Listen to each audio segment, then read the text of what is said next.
Hello and welcome to the Happy 4 PR podcasts. Today I'm here with Acid founder Dids Macdonald. Hello Dids, how are you today? Hi Fiona, really well thanks. Can you just tell the listeners a little bit about your background and where you've come from and how you've ended up doing this job? Basically, I was a designer, product designer, about 18 years ago now, and every time we brought out a new product, unfortunately it was ripped off, so I got very angry and we got a round table together. And from a round table 18 years ago, we're now a recognised group of thousands of designers, all with one thing in mind, really, to promote creativity, to protect the work that we produce, and really make a noise to government about how important design is to the UK. I think everybody listening is very much aware of what goes into bringing a new product to market, from idea to marketplace. An awful lot happens before you start, reaping the rewards. So the most important thing is when it does reach market is that you want those, the rewards to come to you and not to some copyist who hasn't really taken any time or trouble, to come to market with legitimate, originally designed goods. So how does Acid help designers?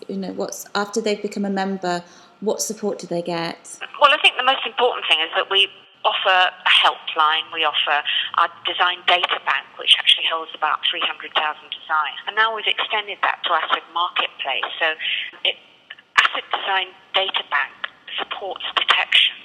And Acid Marketplace is a safer online trading environment where design buyers can be invited. They sign a buyer's charter, and you can IP track who's viewed your design. So if somebody, for a buyer, registers and wants to look at your designs, they can either be open to them or they can request to see them. In that way, you can start creating a relationship with a buyer that you may not be able to get through your own platform. So really, it's an addition where the member has options.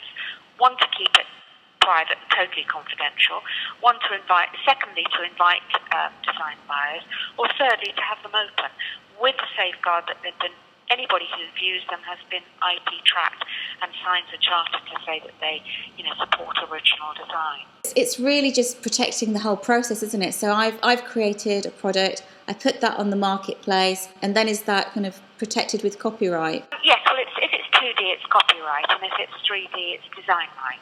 Yeah. And just to clear that up, design right is either unregistered, and it arises automatically if you produce something that's original, that you haven't copied from somebody else, it's got, it has an individual character. Or you can register your design, which means that you can register it at the UK Intellectual Property Office or in Europe, and that covers you for 28 member states. But don't forget, the most important thing is you've got to have a proactive, communicated IP strategy, because there's no point having loads of registrations if you haven't got the money to enforce your rights. So the whole strategy is about prevention and deterrence against copying, but allowing any products that you design to actually reap financial rewards. Tell us about the work that you did in 2014 on unregistered designs and what results you managed to achieve. Well, it's been the end of a very, very long journey with government, speaking to ministers, getting case studies together. And the good news is that on October the 1st, history was made with the new Intellectual Property Act, which became law. And it's now a crime to intentionally infringe a registered design. And also, individual board directors will also be held accountable. So, the changes have been made really to reduce the scale of registered design infringement and act as a deterrent. Also to increase the protection for holders of registered designs. And most importantly, I think, to better punish the perpetrators of blatant design infringement. What will be the punishment? Obviously, prison or... The ultimate position is if it's in the public interest and it can be proved beyond all reasonable doubt, then the bottom line is that people could go to jail or prison for up to 10 years. It rarely happens. It happens a lot with counterfeiting. We just had some recent cases last week, and this is a very new law, so clearly there haven't been any examples so far. But the whole point is really to strengthen the law. Design infringement has never been a crime, and the intentional infringement of a registered design is, what we've now got to do is galvanise support from all designers out there to say, well, that's a terrific start, but what we need is criminal provisions for unregistered design infringement, because as you know, Fiona, the majority of UK designers and EU designers rely on unregistered rights.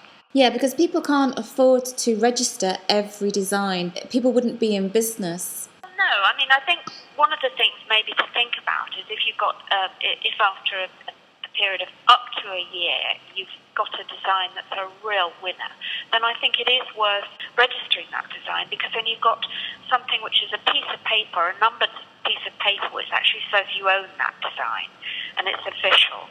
So it's something that if somebody then knocks off one of your designs, you don't have to prove copy. With unregistered designs, you have to prove copying. So that's why it's really important to keep a signed and dated audit trail of everything that happens, you know, the key stages from your idea to marketplace. And one thing that we have done quite a lot of recently, which is emerging, is, you know, if knockoffs are discovered, then spot the copy on our website.